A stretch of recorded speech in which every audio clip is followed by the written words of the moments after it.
Pleasure. All right. Well, here we go. Well, hello, everybody. Welcome to this week's episode of the Weekly Wealth Podcast. My name is David Chuddick, and I am a certified financial planner with Parallel Financial. And what that means is I help my clients to make the right financial decisions for them for the reasons that are important to them.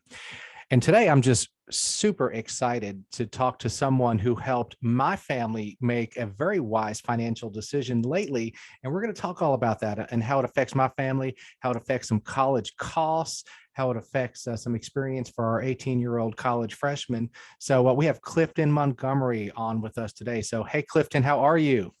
I'm doing good, good. I hope everyone else is doing well, especially in this time, this crazy world we live in. Hoping everyone's staying safe, and let's keep it moving.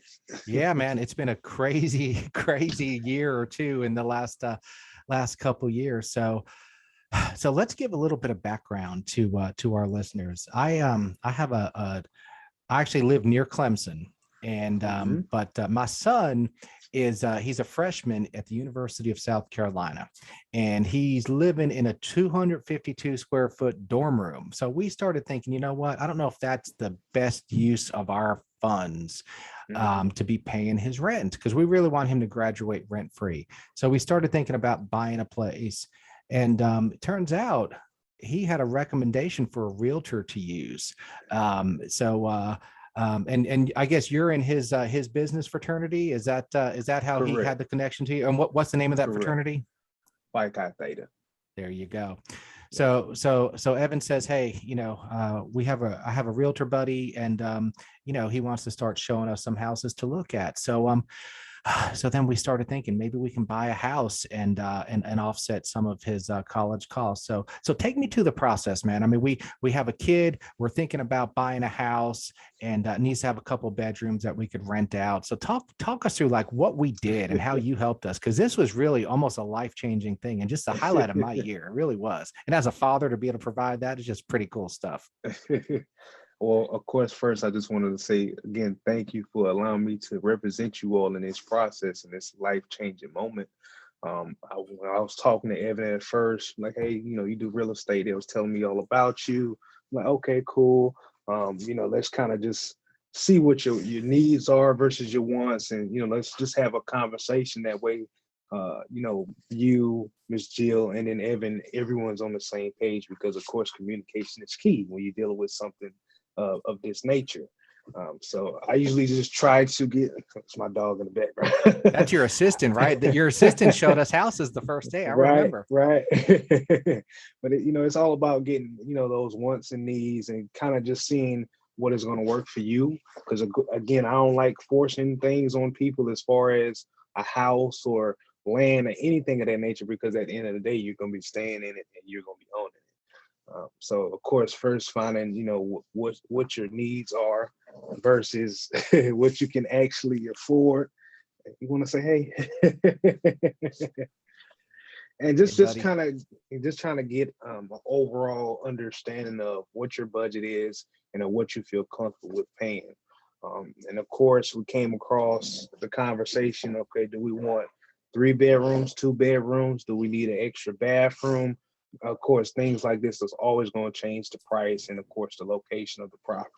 I think we found a very good location, being on Super Street, real close to the campus, and I think that's a big plus, especially when it comes to actually finding tenants after Evan graduates, or the case may be.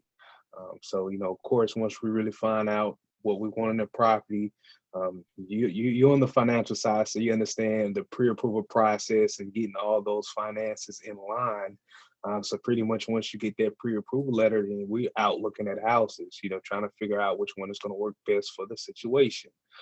This situation being college kids looking to rent, and we're actually looking to own, versus just staying in a regular old apartment complex paying way too much and basically throwing your money away.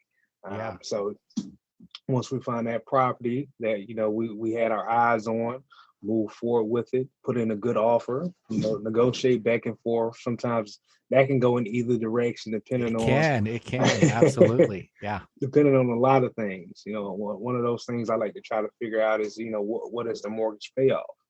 Because that is a big factor when it comes to negotiating these prices. You do have some greedy people out there, so that they may not even matter to them. They're just trying to get the highest and best offer possible. I think we kind of dealt with that situation. They didn't budge too much, but I feel like we just still were able to get a good deal on your behalf. And then once we got that thing under contract, it's time to get those inspections done.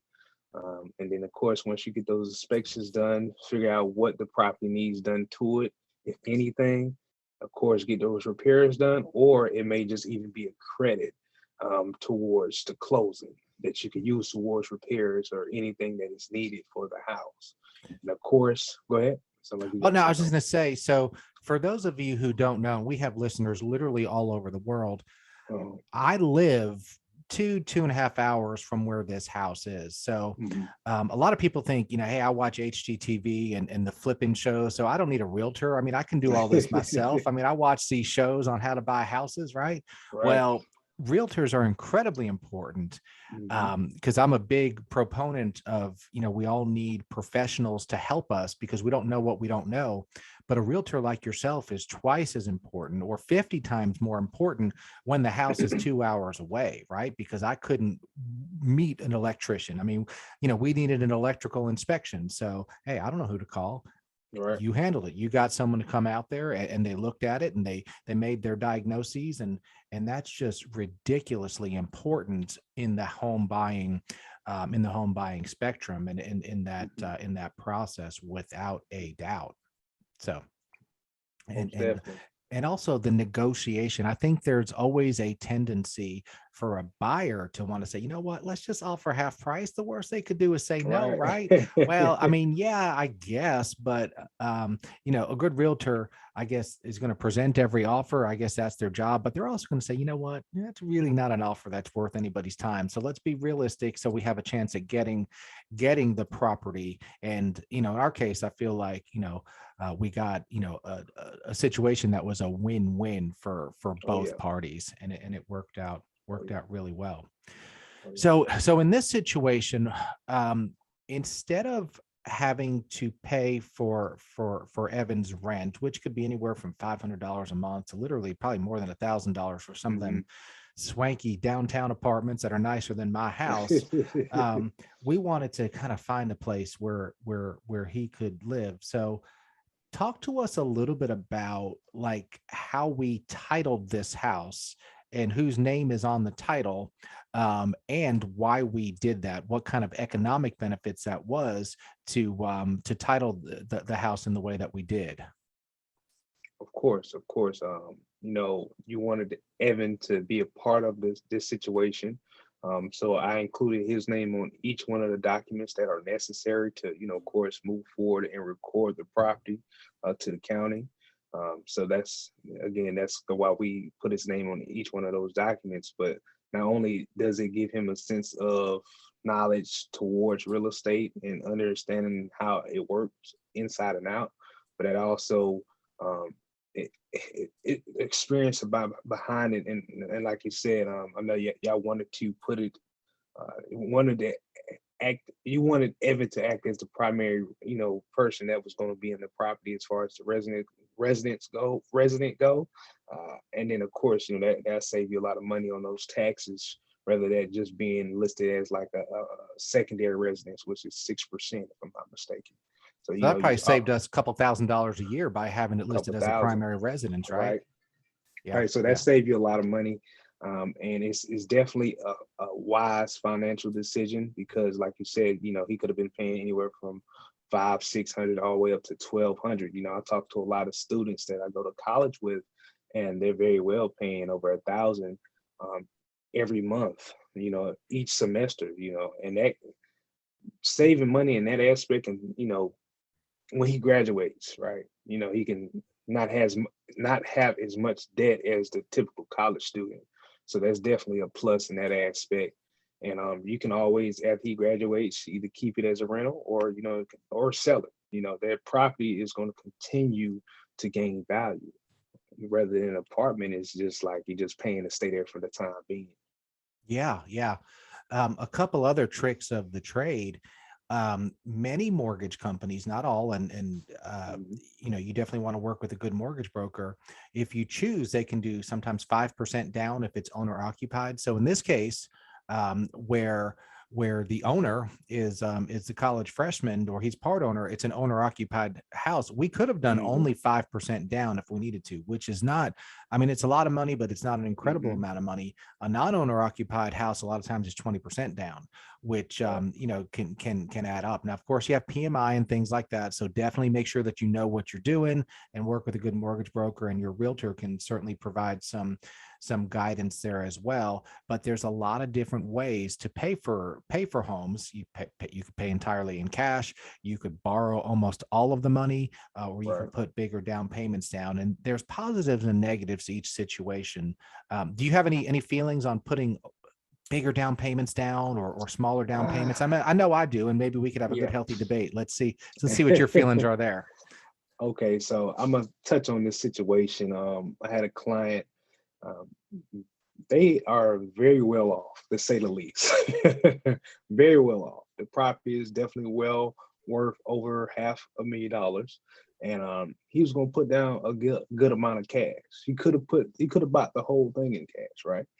But he decided to put, just for this conversation's sake, 250 down in cash, right? Now that being his situation, being his financial situation, that didn't really take a big hit in his finances. But if it were me in that situation, I probably wouldn't have put that much down, because you could put that money towards other investments, other properties. You just don't want to tie up too much of that money See, I into like you. something. You and I think in the Yeah. same way. Now, if this Yeah. was in 1985, where the interest rate might have been 13%, we'd be having a different Oh conversation. yeah, But with most interest rates definitely. being at three Historically ish, low. historically low, I mean, it in a lot of cases, and again, everybody's situation is different, but Mhm. in a lot of cases, not putting a huge down payment on your house allows you to arbitrage, OPM, use other people's Oh yeah. money, and then Oh kind yeah. of still keep the remaining monies invested in some other vehicle. So Oh yeah. we're definitely Oh yeah. thinking on the same Yeah. boat there. You So want to have multiple sources of income, most definitely. And I think app, a lot of people preach it, but actually going about it is a different story. yeah, yeah, yeah. So another benefit is, well, we just happen to have high school twins that are high school freshmen as well. So Hmm. right about when Evan's graduating, they'll be, and if they end up at University of South Carolina, they may have that house to live in as well. But if they don't, we can keep renting that house and actually rent out another bedroom and have some positive cash flow.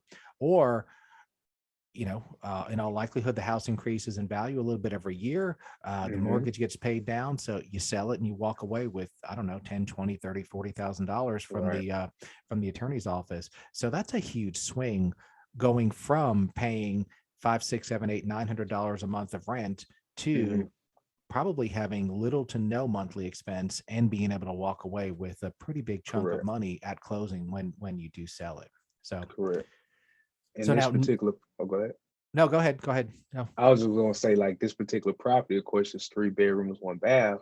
Um, of course, it's not the perfect situation for a family, because especially if they have kids, it's at least four or maybe even five people in the house. One bathroom is definitely not going to be the best situation for that family. For colleges, it's perfect because people already share bathrooms and even bedrooms and dorms.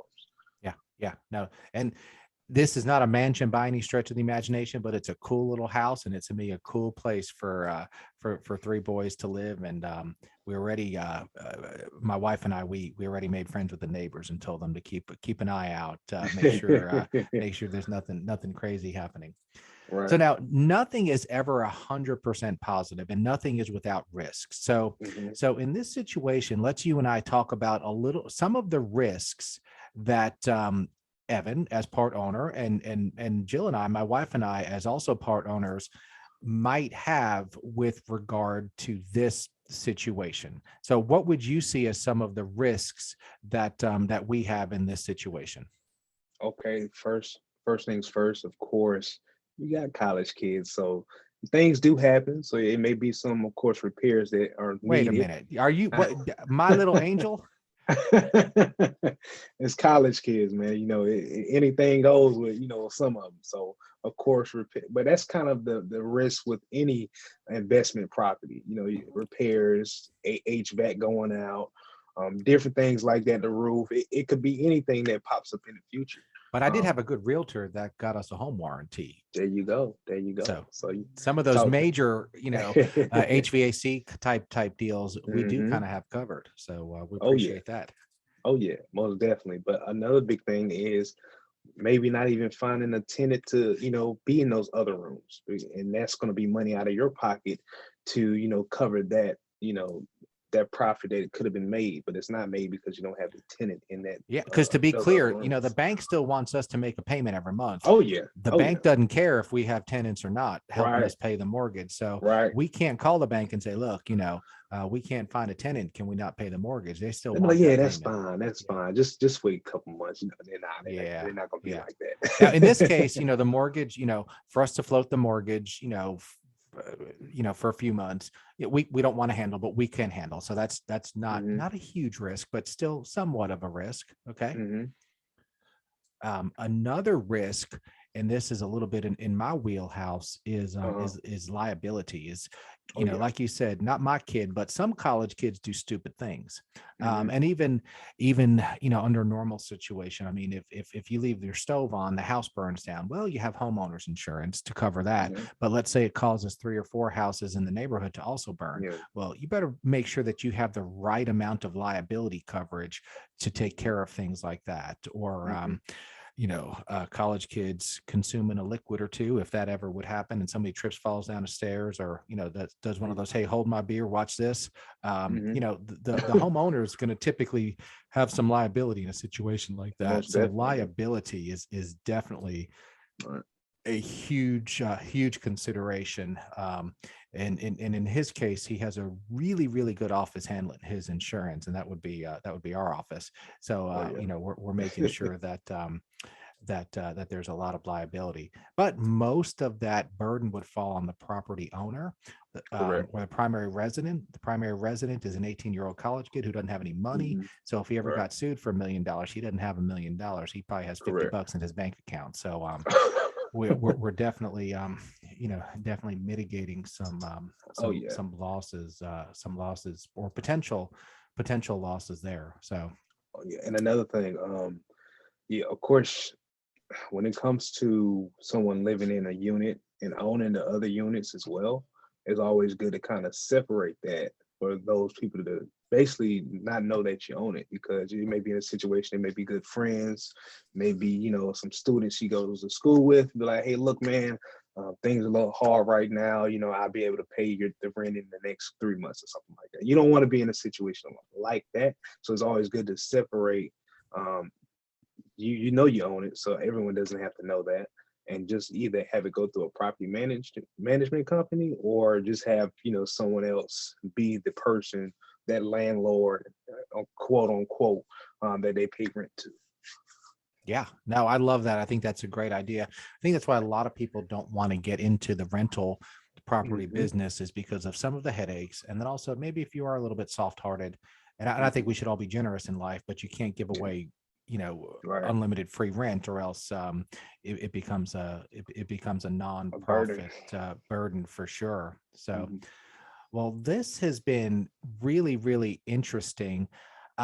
Tell me about some of the, do you specialize in any type of real estate, or any type of person? Like who's the client that you are just, and also tell me your the abbreviation that you use for your social media tags, and how people can find you. But who's like the kind of a client that you can just help the best, that you're just uniquely suited to help?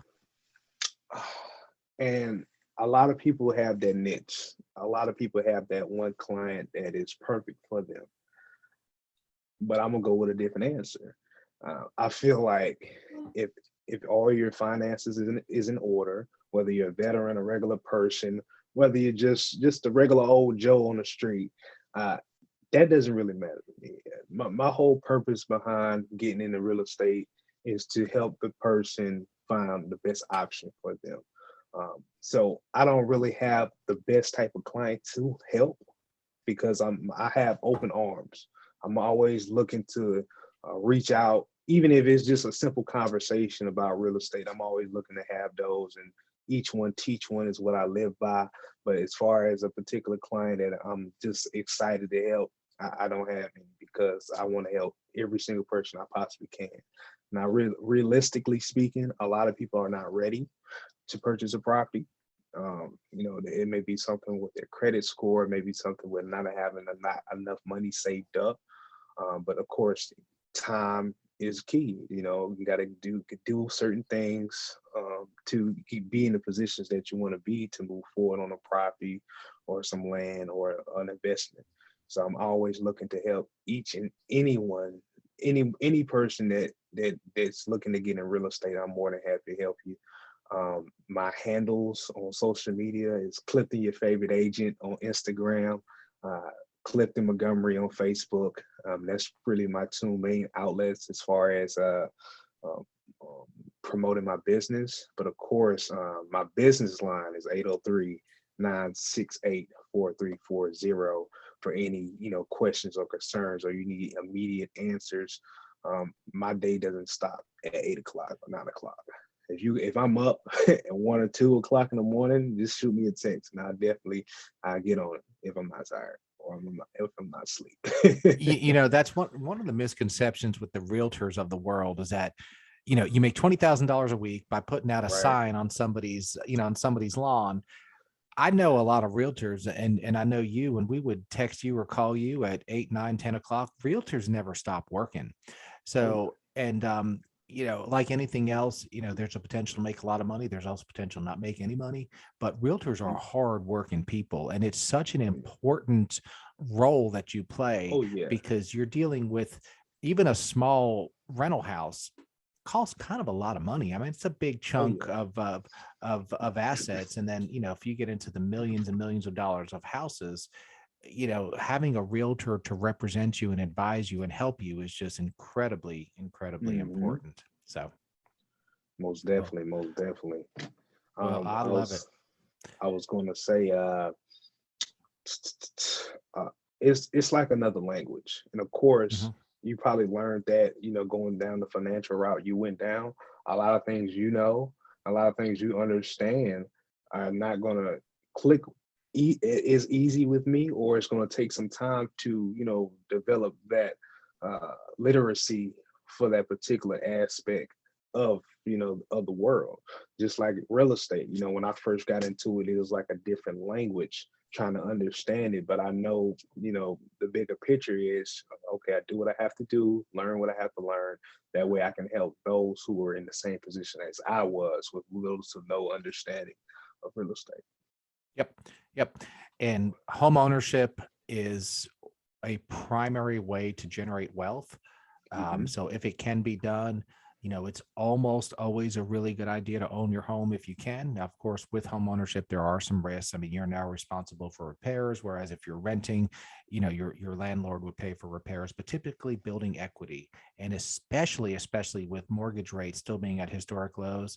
And even as the Fed begins to raise rates, we're still going to be at what are considered historically low interest rates for another few years. I remember we refinanced our home a few years ago, and I think it was at 5%, and we thought that was the greatest thing ever. And now we're at 3%, which is a tremendous difference and crazy. And guess what? That's going to be 3% for 30 years unless we pay it off early. So, in 30 years, maybe CDs are paying 12% like they were in the 80s. Well, we're still only being charged 3%. So I just think that is a huge deal. So, well, I wanted to put you on the spot and ask you the same question that I finish off every episode with a guest with. And because we are the Weekly Wealth Podcast, and we talk about wealth. And in my practice, I mean, of course, we, if it's appropriate, we'll recommend that someone own rental real estate. We'll recommend, different types of investments in wealth and things like that. But to me, it's even more than that. So I'd like to know, Clifton Montgomery, what is your definition of true wealth? Your personal definition of true wealth. True wealth True to me wealth. is definitely being able to wake up, right? And time is a big thing. People, they're so focused on the dollar value, they're so focused on, I gotta be rich, I gotta be this, I gotta be doing. Time is the biggest thing. So to be able to wake up and do anything with my time, I can go on trips, I can spend time with family, I can do whatever with no worries about my finances. I think that's true wealth. To be able to look out, drive past a building or a few buildings or downtown and say, hey, look, not to be boastful or anything, but just knowing that you own that and knowing that it produces so much amount of income that people don't even make in a year.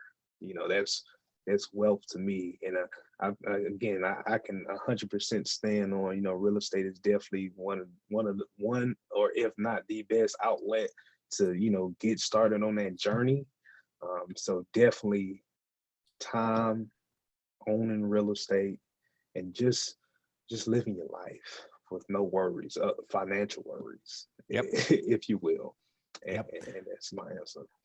To me, money and assets are a tool to help you Mhm, live a better life and to reduce worries in a lot of cases. So mhm. I appreciate that. And one other thing I want to let you know, I always appreciate seeing your social media posts. And I don't know if they always, but everyone I've ever seen, when it had some success, it always says glory be to God. Oh yeah.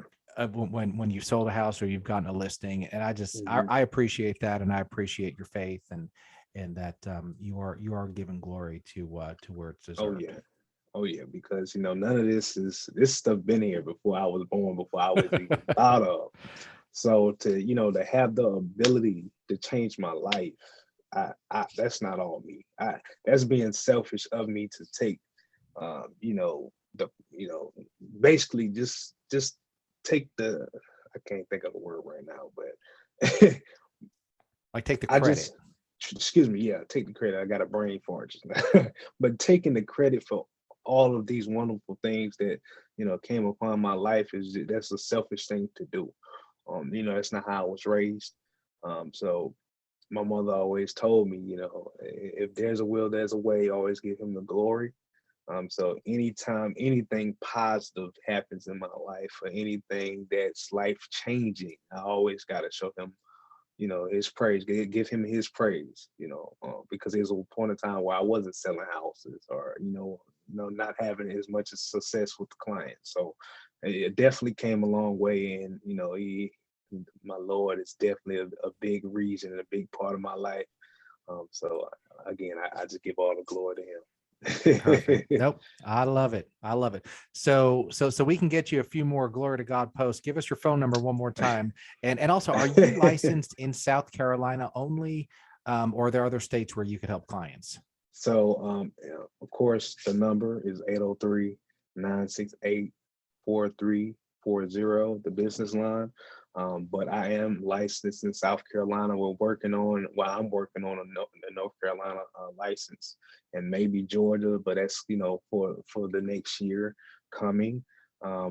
Also, my new firm where they do have a commercial division, and I talked to a few business owners, and just making an outreach in that aspect for those who are trying to expand their business but don't have that space that they've been looking for.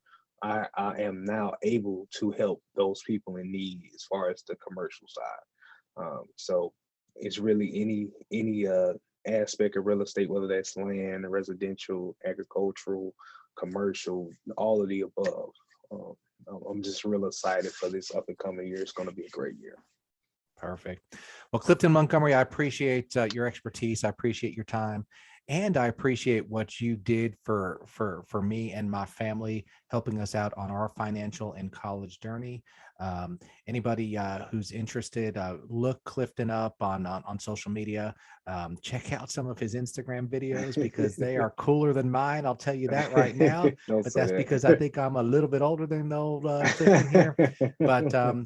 but yeah, we appreciate your time. And until next week, we wished everybody a blessed time. All right.